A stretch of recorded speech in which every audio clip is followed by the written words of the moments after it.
Assalamualaikum warahmatullahi wabarakatuh. Alhamdulillahi wa kafa, wassalatu wassalamu ala sayyidina al-mustafa wa ala alihi wa ashabihi wa mawala, la hawla wa la quwata illa billah. Hadirin pemirsa TV MUI dimanapun berada, alhamdulillah kita bertemu kembali pada acara halaqah yang akan berbincang tentang hal-hal aktual, hal-hal keseharian berkenaan dengan kehidupan bermasyarakat. Pada kesempatan kali ini kita akan mengangkat tema tentang halal.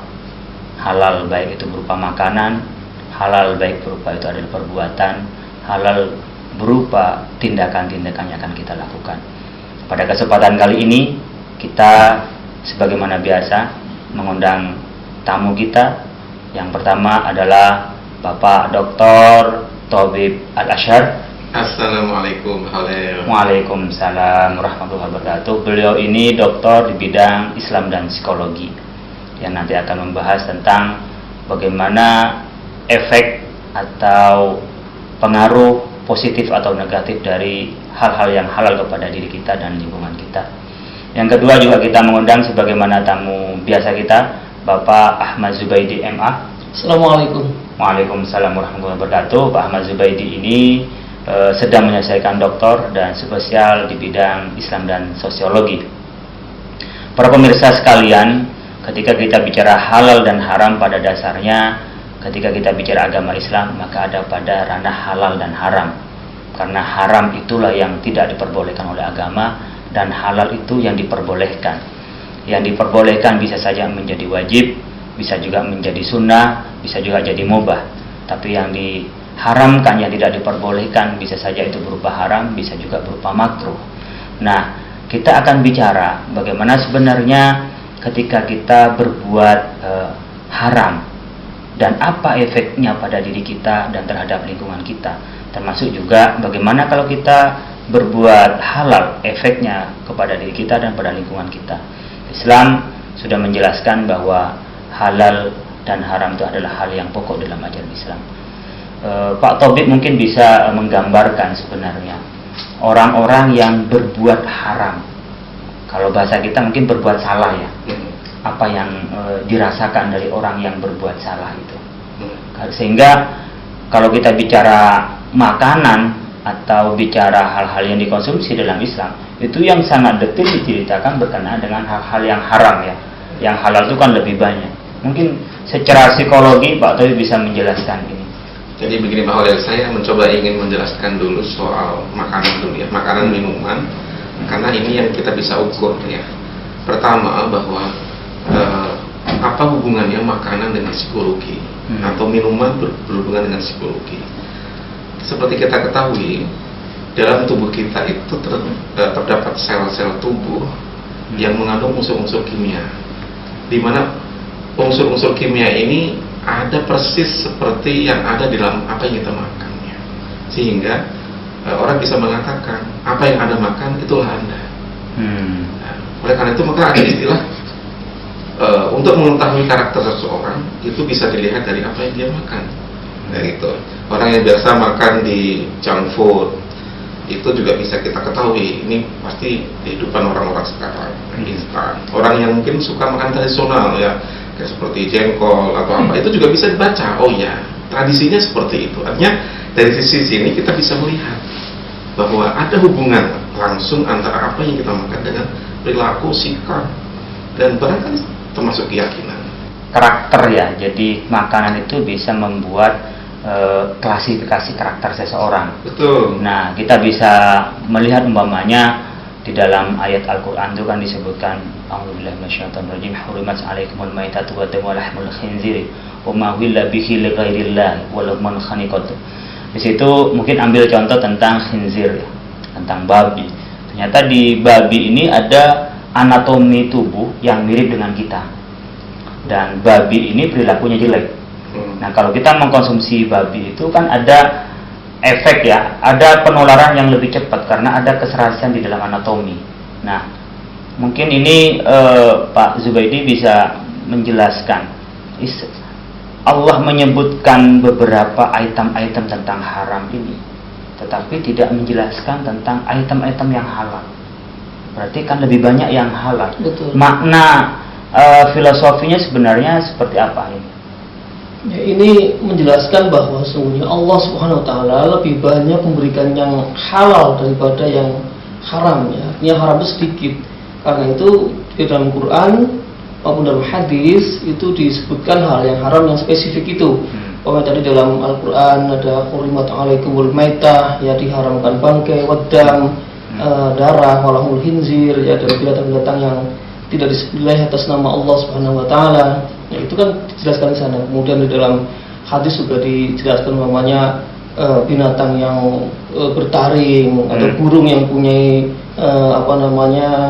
paruh yang tajam. Itu kan dijelaskan dalam hadis. Tapi jumlahnya nggak banyak. Nah, maka dari itu dalam hal ini kerangka kita adalah al-aslu fil asya al-ibahah ila ayatul dalil ala tahrimihi. Jadi hukum asal segala sesuatu itu adalah boleh kecuali ada dalil yang mengharamkannya. Ini sesungguhnya rahmat dari Allah Subhanahu wa taala. Ya, manusia itu tidak dibebani dengan pengharaman-pengharaman yang banyak ya, sehingga sesungguhnya kita ya apa yang diharamkan terhadap kita itu masih dalam batas kewajaran kita. Ala qadri taqatil insan ya, masih dalam batas kemampuan manusia. Karena itu kalau kemudian orang merasa mencari yang halal susah gitu kan, ini argumentasi yang jelas-jelas tidak beralasan. Yang biasa kata orang, jangankan mencari yang halal, yang haram aja ya, kan gitu. Tapi gini kan, kita kalau digabungkan namanya dengan ayat di surah Al-Baqarah, huwallazi khalaqalakum ma fil ardi jami'a, itu kan yang menjadi dalil bahwa lebih banyak yang disediakan kepada kita yang halal, boleh kita dikonsumsi. Banyak pertanyaan di publik itu, kenapa sih di Majelis Ulama Indonesia, di Indonesia atau di luar yang ada itu sertifikasi halal, bukan sertifikasi haram. Seharusnya kan lebih terbatas kalau haram. Kalau halal kan nggak perlu sertifikasi sebenarnya. Bisa nggak dibangun logiknya, dibangun logikanya, kenapa pilihan sertifikasi halal gitu loh? Kenapa nggak menjadi haram? Pak Subedi bisa menjelaskan, padahal sebenarnya kalau tadi dua ayat digabungkan antara huwallazi khalaqalakum ma fil ardi jami'a, sesungguhnya Allah telah menciptakan apa yang ada di muka bumi itu disiapkan untuk manusia, untuk kita lakukan. Berarti kan lebih banyak daripada hurimat alaikumul maitatu wa damul lahmul khinzir, itu lebih sedikit. Bisa nggak dibangun kerangka logikanya seperti ini? Ya, kalau berkaitan dengan sertifikasi, ini kan kaitannya satu produk akan dikenalkan kepada masyarakat. Ya kan, kalau kemudian nanti hanya yang haram yang diberikan label, tentu masyarakat juga akan kesulitan di dalam identifikasi yang mana-mana yang sesungguhnya, karena yang halnya kan banyak ini.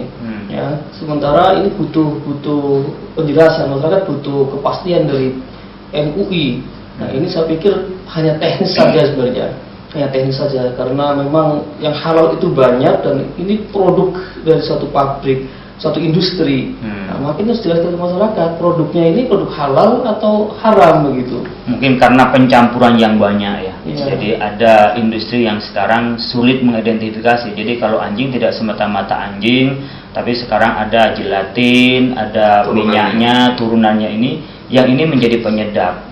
Sehingga sekarang mengidentifikasi halal itu lebih mudah daripada kita mengklaim itu haram gitu ya. Sehingga memastikan saja tentang makanan kita ini halal. Jadi penghindaran dari syubhat. Karena kalau yang haram sudah pasti, jadi kita sebenarnya menggunakan sertifikasi halal itu karena memastikan tentang makanan kita itu halal. Yang kedua, memastikan ini terhindar dari yang syubhat. Karena syubhat pun nanti kalau kita tidak hati-hati itu bagian masuk pada yang haram. Nah, ini yang dilakukan oleh MUI sehingga melakukan sertifikasi, termasuk nanti kita melalui Undang-Undang JPH, jaminan produk halal itu kan berkenaan memastikan. Jadi kalau kita dalam bahasa usul fikih, ini yang lebih al-ahwat, itu yang lebih berhati-hati ya di dalam proses kita mengkonsumsi. Nah, saya ingin nanti ke Pak Taufik menjelaskan tentang umpamanya surat Al-Baqarah ayat 168 ya, yang berbunyi a'udzubillahi minasyaitonirrajim. Bismillahirrahmanirrahim. Ya ayyuhan nasu kulu mimma fil ardi halalan thayyiban wa la tattabi'u khutuwatis syaitan innahu lakum aduwwun mubin. Kalau kita rangkai di dalam ayat ini kan manusia nas. Nas itu biasanya dalam Al-Qur'an umum sifatnya, baik muslim maupun non muslim. Kalau kepada orang beriman pasti ayyuhalladzina amanu. Ini biasanya cakupannya lebar. Ya. Beda dengan nanti di Al-Quran menyebut ya Bani Adam. Itu spesifik kepada kerangka makhluknya yang memang lebih mulia daripada makhluk yang lain. Ketika bicara ya ayuhan nas itu biasanya umum. Nah, di sini ada perintah makan, kulu, makanlah. Itu fi'il amar. Mimma fil ardi halalan thayyiba, yang ada di muka bumi dengan secara halal dan baik. Jadi halal bergizi, berprotein sesuai dengan kebutuhan gizi kita. Ada halal, ada thayyib. Tetapi buntutnya dari ayat ini menjadi wala tattabi'u khutuwati syaitan. Janganlah kamu mengikuti langkah-langkah syaitan. Berarti nanti akan banyak godaan-godaan. Orang itu makan, pertama makanan yang tidak halal, yang kedua makanan yang tidak baik. Makanya miras itu sudah tidak halal, juga tidak baik, itu seperti miras. Atau umpamanya makanan-makanan yang dibuat yang anak-anak itu yang sekarang banyak di pinggir jalan, ya kayak makan-makan yang nggak halal, food ya Pak? Junk food dan beberapa makanan yang memang tidak halal juga tidak baik. Nah, ada godaan setan. Psikologi orang untuk makan tidak halal itu sebenarnya dorongan apa sih? Kok kadang-kadang orang kok lebih cenderung yang haram itu, anggaplah miras itu sudah tidak halal, itu juga otak juga keserang. Itu sebenarnya apa yang membuat orang itu ke situ? Jadi gini Pak Khalil, tadi saya tertarik dengan apa ya ayat tadi ya. Kulu min thayyibati halal thayyibah wala tattabi'u khutuwatis syaitan. Kita disuruh untuk makan halal dan thayyib, kemudian ada wala tattabi'u khutuwatis syaitan. Artinya apa? Tattabi'u khutuwatis syaitan ini kan perilaku. Artinya di samping halal dan thayyib secara zati, juga cara memperolehnya. Khutuwatis syaitan perilaku, bagaimana kita mendapatkan makanan itu halal atau haram gitu kan. Termasuk korupsi lah ya. Korupsi itu juga bagian dari jangan dilakukan, jangan makan dari kesana. Atau yang kedua, apa motivasi orang untuk makan atau melakukan hal-hal yang halal? Pertama adalah motivasi religiusitas atau ekspresi keberagamaan yang didasari oleh spiritualitas atau keyakinan. Jadi ketika seseorang melakukan sesuatu atas dasar keyakinan itu akan memiliki makna yang kuat. Sebagai contoh misalnya begini, orang Islam dia tidak akan pernah mau makan babi dibandingkan dengan minum arak atau minum khamr. Dan orang nggak sholat, nggak puasa, nggak haji, banyak orang itu. Tapi kalau disuruh makan babi, jangan sekali-kali. Karena apa? Sudah masuk dalam satu keyakinan, sistem. Jadi belief system masuk dalam sistem itu. Terus yang kedua, selain aspek religiusitas adalah aspek self-esteem atau harga diri. Seorang Muslim yang melakukan yang mengkonsumsi atau berperilaku yang halal itu ada harga diri. Jadi ada di mana kita memiliki pembeda antara kita sebagai Muslim dengan yang lain, ya. Sehingga orang tidak sembarangan untuk memberikan makanan. Jadi apakah Anda Muslim? Oh Muslim. Oke, kalau Muslim berarti akan kami sediakan makanan yang halal. Muslim food lah itu. Iya. Artinya apa? Di sini ada harga diri yang dihargai oleh orang lain. Jadi nggak sembarangan apa saja dimakan gitu. Ya.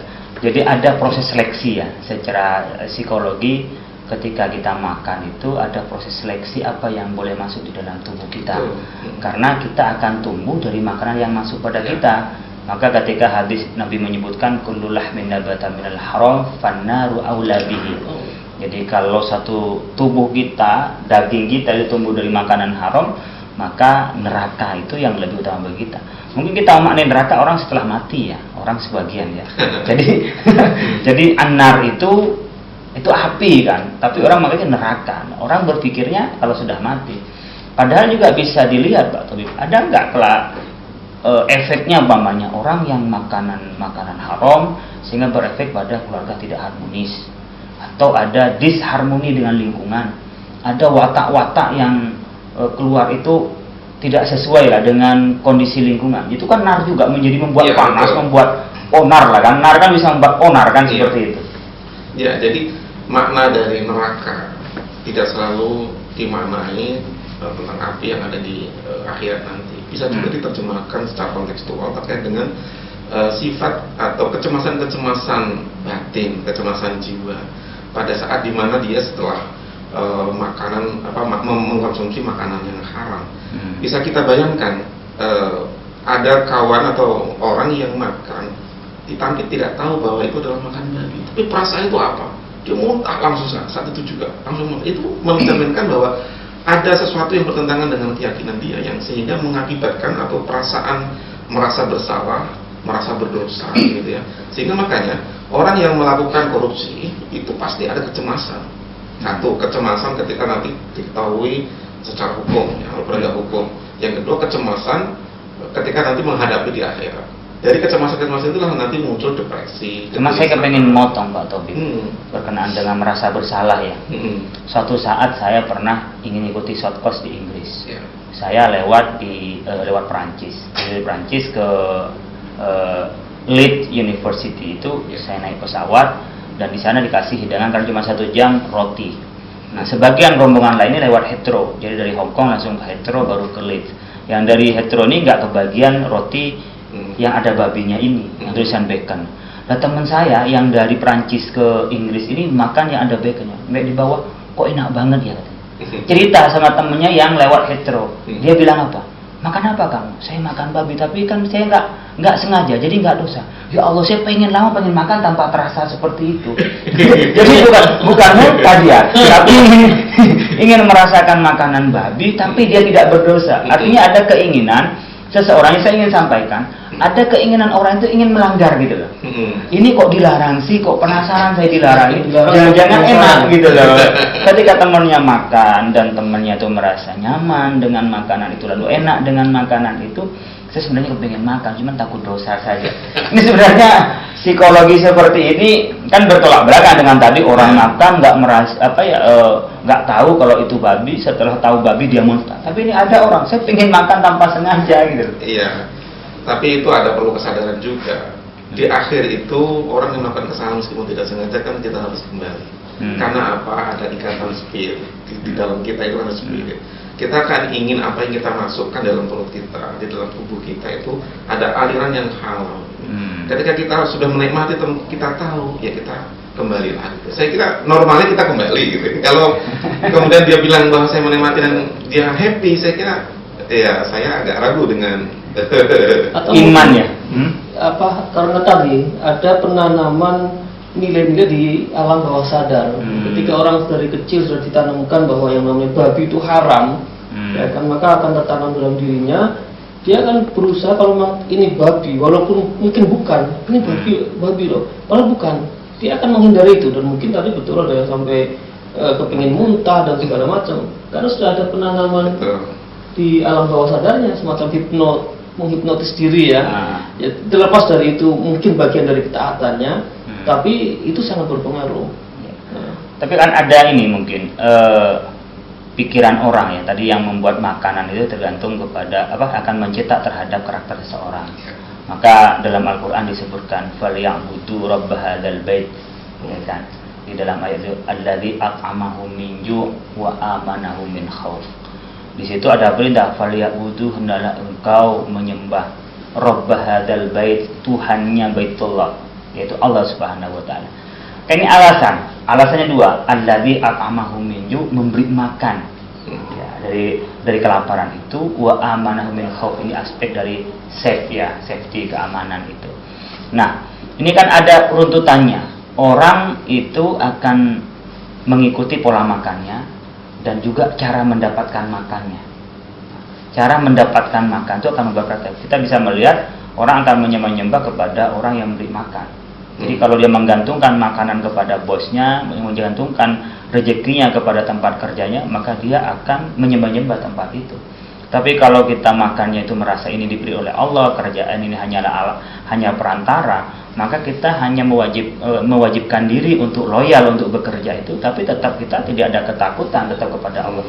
Nah, rasa takut itu kan mengakibatkan kita taat kepada seseorang dan tidak berani untuk melanggar terhadap perintahnya. Ini dengan makanan hubungannya secara psikologis, Pak Taufik bisa dijelaskan. Makanya orang sering mengatakan pendapatnya tergantung pendapatan.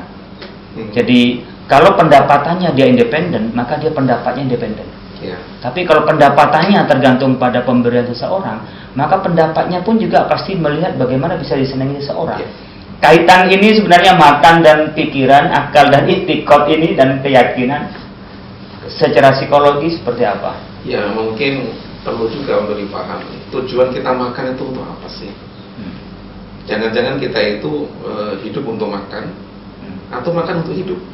Nah, kalau dalam Islam kan jelas tujuan dari makan, konsumsi makanan dan minuman itu kan untuk ibadah.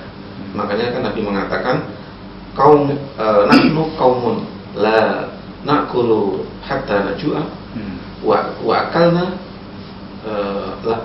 fala nashba. Jadi kami adalah kaum yang pada saat makan tidak makan kecuali pada saat lapar. Dan pada saat makan itu berhenti sebelum kenyang. Itu apa? Ada tujuan, ada proses, ada etika dalam makanan itu. Dan itu didasarkan kepada pemahaman dasar bahwa makan itu adalah sebagai salah satu cara di mana kita mempertahankan eksistensi kita. Jadi bagaimana seorang kita makan itu, kita mempertahankan eksistensi kita sebagai makhluk jasmaniah dan makhluk rohaniah. Jadi eksistensi spiritual juga. Jadi bukan hanya sekedar kita makan kemudian untuk mempertahankan hidup, bukan, tapi juga ada kepentingan spiritual mempertahankan itu, gitu ya. Makanya al-aql salim fi jismi salim kan gitu kan. Bahwa akal yang baik dan sehat itu tergantung dari tubuh kita yang sehat. Tubuh yang sehat tergantung juga dari makanan yang kita makan. Jadi tidak bisa dipisahkan antara jasmani dan rohani ya. Tidak bisa. Jadi tidak bisa orang ini alasan jasmani, lalu ini alasan rohani. Sehingga kaitannya jasmani itu membentuk rohani, artinya materi itu bisa membentuk yang immateri, tapi dari yang materi pun juga bisa membentuk spiritual. Saya teringat dengan hadis Nabi Muhammad SAW, man akala haraman lam yuqbal salatu arba'ina yauman. Itu juga disebutkan dalam kitab Ihya Ulumuddin, ini juga dikutip oleh Imam Al-Ghazali hadis ini. Ini kan menunjukkan bahwa ada ibadah yang terganggu. Bahwa Allah tidak menerima kehadiran orang yang makan barang haram. Dan sholat, kalau sholat sebagai tiang agama, sholat sebagai pilar di dalam kehidupan tidak diterima, berarti kan keagamaan itu hampa. Pak Zubaidi bisa melihat tidak aspek sosial dari hadis ini dalam dampak orang beragama. Acap kali kita melihat fenomenanya orang menganggap berislam, bahkan mungkin mulai kecil Islam, tapi tak berefek apapun dengan keislamannya ini. Demikian juga sholat, mungkin orang mengatakan rajin sholat sampai hitam dahinya barangkali, tapi mungkin tidak berefek gitu ya. Jadi kan kita melihat kadang-kadang sekarang banyak salah kaprah ya. Asharus sujud itu dianggap hitam dahi, padahal asharus sujud itu sebenarnya bagaimana dari sujud itu terimplikasi dalam kehidupan. Dia menjadi tawadu, dia menjadi spiritual, dia menjadi mengikat silaturahim. Tapi banyak orang menganggap asharus sujud itu adalah hitam dahi gitu loh, bersifat fisik. Nah, saya ingin menggabungkan antara yang tadi berkenaan dengan fisik, man akalah haraman lam yuqbal salatu arba'ina yauman, tidak diterima sholatnya 40 hari kalau orang itu makan barang haram. Secara sosial itu kadang-kadang kan ada gangguan dengan sholat sebagai kontrol. Bisa dijelaskan, Pak? Ya, jelas kalau secara sosial, dan saya yakin ini berkaitan dengan psikologi juga. Ya, tadi sebagian dari keterangan Pak Tobi bahwa orang yang mengonsumsi makanan haram itu kan berpengaruh terhadap psikologinya, ya, ketenangan jiwanya, kemudian bisa jadi kepada perilakunya. Ya, sehingga ketika orang-orang itu mengonsumsinya adalah makanan yang haram, sholatnya pun nggak bisa khusyuk. Ya, sholatnya pun ya mungkin dia secara fisik itu dia sholat, tapi hatinya nggak tahu kemana. Nah, ini juga sebagai kritik terhadap kita orang Indonesia yang mayoritas beragama Islam. Dan tingkat religiusitas kita juga cukup tinggi. Kalau diukur dari ukuran umpamanya banyaknya jamaah sholat Jumat, banyaknya jamaah umroh, banyaknya jamaah haji, majelis taklim juga di mana-mana gitu. Tapi berbagai kejahatan di negeri kita cukup banyak juga, dan telah terbukti dilakukan oleh orang-orang juga yang notabene ahli ibadah tadi. Ini saya melihatnya bahwa tidak ada pengaruh dari ibadahnya terhadap perilakunya. Maka kemungkinan, ya, dugaan saya ya, itu bagian dari makanan yang kita konsumsi belum halalan, baik halal li zatihinya ataupun ya baik mungkin juga ada yang haram li ghairihi gitu. Haram li zatihi itu Berarti haram memang dari zatianya, entitas dari barang itu ya. Betul. Jadi kalau li ghairihi dari aspek luar, eksternal. Jadi li dzatihi internal bahan makanan itu haram, li ghairihi itu eksternal. Eksternal itu bisa karena memang percampuran, bisa juga karena pengolahan seperti penyembelihan yang salah, bisa juga dengan karena proses yang salah mengambilnya. Seperti hanya koruptor, perampokan, pencurian dan lain sebagainya. Nah, ketika kita bicara berkenaan dengan bagaimana kita menggabungkan antara spiritual dengan fisik itu, biasanya ditemui di mana itu Pak Taufik, bisa dijelaskan? Bahwa kita kan banyak pertanyaan-pertanyaan pada kita itu. Satu contoh, bagaimana Pak saya itu seorang bisa khusyuk? Itu aspek spiritual yang tadi. Tapi tadi dikaitkan oleh Pak Zubaidi dengan makan. Sekarang tips, tips menyambungkannya seperti apa? Biar para pemirsa bisa mencoba untuk dari awalnya dari sholat dulu bisa khusyuk, spiritual, jasmani dan rohani bisa nyambung. Jadi gini Pak Khalil, kalau kita belajar dari perilaku para sufi ya, makanan itu adalah bagian dari perilaku yang bisa mempengaruhi terhadap keseluruhan aspek kepribadian seseorang. Oleh karena itu maka orang sufi itu sering puasa, menghindari banyak makan. Bahkan kalau misalnya makan, itu nasinya tuh Pak Khalil dicampur dengan pasir, diaduk, nanti pada saat makan diambil tuh ini nasinya satu dua, supaya apa? Kita supaya capek dan nggak terlalu banyak makan. Kalau kita kan enggak, kalau kita kondangan kan apa yang ada kita ambil semua. Bukan kondangan, sekarang setiap rapat-rapat artinya di restoran. Iya. Jadi kalau ketemuan di mana, di rumah makan. Jadi semua itu arahnya pada konsumsi. Konsumsi makanan. Konsumsi makanan. Iya. Jadi psikologinya sudah psikologi perut ya. Iya.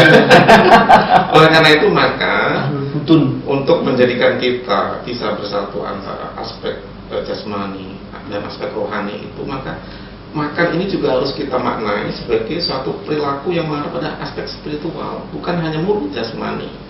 Kalau kita sudah memahami bahwa makan itu ada nilai spiritualitasnya, maka kita akan berhati-hati, termasuk hati-hati dalam cara memperolehnya, hati-hati memilih barangnya, hati-hati juga cara makannya nggak berlebihan sehingga nggak mengakibatkan ada efek secara fisik dan efek secara spiritual. Mungkin aspek fisik dan spiritual Pak Zubaidi, bagaimana bisa menjadikan makanan itu sumber pembuat kedamaian dalam sebuah lingkungan, di keluarga. Kan banyak orang mungkin ya cara mengambil pangkat tertentu dengan cara tidak halal, gajinya otomatis berefek. Betul. Cara memperoleh kekuasaan dengan tidak halal maka berefek sehingga menjadi semua menjadi panas gitu. Kira-kira bagaimana kita bisa mendorong orang-orang yang ada di sekitar kita, umat-umat Islam yang menjadi saudara-saudara kita ini bisa menjadikan halal ini sumber ketenangan? Ya, saya kira kembali ke hadis yang dibacakan Pak Khalil tadi, bahwa bagian tubuh kita yang tumbuh dari makanan yang haram itu, maka api lebih utama baginya. Ini menandakan bahwa makanan yang haram, entah itu haram li dzatihi maupun haram li ghairihi, akan berpengaruh besar terhadap keadaan seseorang ya. Kalau dalam keluarga umpamanya sering diberikan makanan yang haram, dan yang banyak terjadi adalah yang ghairihi ini karena faktor lain. Kalau faktor makanan haram yang zatnya, biasanya orang sudah diberikan sudah menolak. Orang diberikan babi pasti menolak, insya Allah kebanyakan seperti itu. Diberikan makanan-makanan yang haram aja bisa menolak. Tapi ketika diberikan uang, ya siapa yang menolak diberi uang? Seorang istri diberi uang oleh suaminya sekian juta rupiah, pasti senang tanpa menanyakan dari mana uang ini berasal gitu kan. Dan ini nggak terasa ya, yang seperti itu yang kemudian membangun dalam diri seseorang ya kejiwaan-kejiwaan yang bertumpuknya harta haram itu, daging tumbuh karena barangnya haram, maka situasinya menjadi emosional. Situasinya sedikit masalah saja udah berantem, bertengkar. Suami bertengkar sama istrinya, besok anak sama ibunya, besok sama ayahnya, besok lagi sama tetangganya. Jadi sepertinya nggak ada keberkahan dalam rumah tangga itu. Dan saya menitik dari keberkahan. Betul. Karena orang berpikir sekarang tuh nggak pikir berkah, yang penting banyak jumlahnya. Nah ini yang barangkali bisa kita menjadi titik tekan pemirsa TV MUI dimanapun berada. kita di penghujung ini ingin menyimpulkan beberapa hal sebenarnya berkenaan dengan inti ajaran Islam berkenaan dengan halal dan haram. Kita bisa melihat secara ilustratif ya, orang yang hamil melalui pernikahan yang sah, maka kehamilan itu menjadi kebahagiaan, bukan hanya bagi kedua pasangan, tapi kepada ibu mertua, kepada orang tua sendiri menjadi kebahagiaan dan bangga dengan hadirnya kehamilan itu yang akan dilahirkan. Tapi coba melihat, ketika kehamilan dalam hal yang sama, tidak melalui pernikahan, kita bisa bayangkan, bukan hanya pelakunya, laki-laki atau perempuannya, saudaranya, apalagi bapak ibunya, orang tuanya, semua merasa malu dan gelisah. Itulah perumpamaan ketika kita berbuat halal dan haram. Mungkin bisa sama, mungkin juga yang haram bisa lebih banyak, tapi tidak mengundang keberkahan itu, tidak mendatangkan ketenangan. Ada orang uangnya tidak terlalu banyak, tetapi hidupnya lebih tenang, lebih berbahagia. Disitulah ketika Islam mengajarkan halal haram, bukan untuk kepentingan Islam itu sendiri, tapi untuk kepentingan umat manusia. Kita berbahagialah dengan Islam, kita pegang yang halal, kita tinggalkan yang haram. Terima kasih, mudah-mudahan bermanfaat bagi kita semua. Pemirsa TV MUI dimanapun berada, mudah-mudahan kita bisa mendapat ibrah dari ajaran atau dari diskusi yang